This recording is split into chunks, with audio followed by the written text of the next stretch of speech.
Hello everyone. इस week honourable supreme court की ओर से दो बहुत ही important cases motor vehicle act को लेकर के निकल के आए हैं। दोनों केसेस क्वांटम ऑफ कंपनसेशन पर बेस्ड हैं।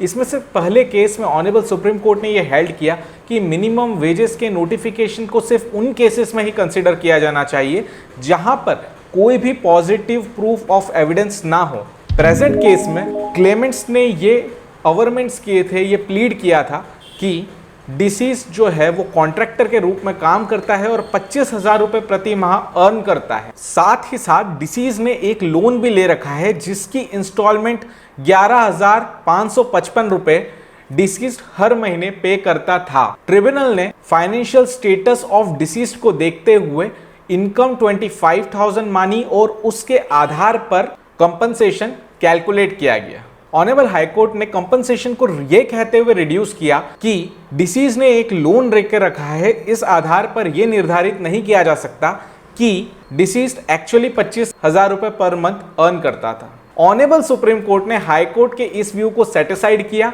और यह माना कि भले ही इनकम प्रूव ना हुई हो लेकिन डिसीज का फाइनेंशियल स्टेटस प्रूफ हुआ है और जो इंसान 11,000 रुपए प्रति माह की इंस्टॉलमेंट पे कर रहा है वो जरूर 25,000 रुपए प्रति माह कमाता होगा।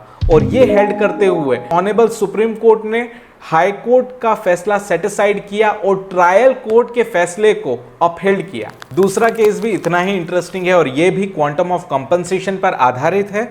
इस केस में डिसीज जो था वो एक बिजनेसमैन था और उसके पास वेरियस सोर्सेस ऑफ इनकम थे।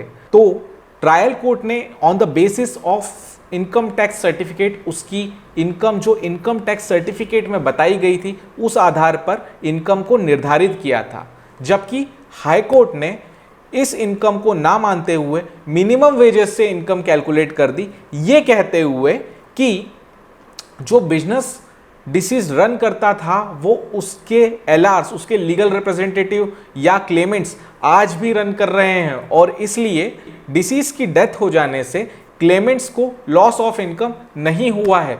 यह कहते हुए ऑनरेबल हाई कोर्ट ने ट्रिब्यूनल द्वारा दिए गए कंपनसेशन को रिड्यूस कर दिया। लेकिन ऑनरेबल सुप्रीम कोर्ट ने यह हेल्ड किया कि भले ही लीगल रिप्रेजेंटेटिव या फिर क्लेमेंट्स डिसीज्ड के बिजनेस को या उसकी प्रॉपर्टी को एक्वायर कर रहे हो, उन्हें इनहेरिटेड कर रहे हो, लेकिन सिर्फ इस आधार पर क्लेम को रिड्यूस नहीं किया जा सकता।